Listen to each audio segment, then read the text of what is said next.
Hi friends, జై శ్రీకృష్ణ. ఇదేంటిదని చూస్తున్నారా?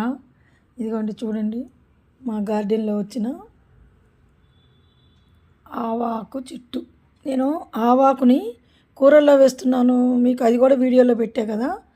ప్రతి ఆకుని కూడా ఉపయోగించుకోవచ్చండి. ఆవ చెట్టు మనం పెట్టుకుంటే చూడండి, ఒక్క గింజకి ఎంత పెద్ద చెట్టు వచ్చిందో. చూడండి,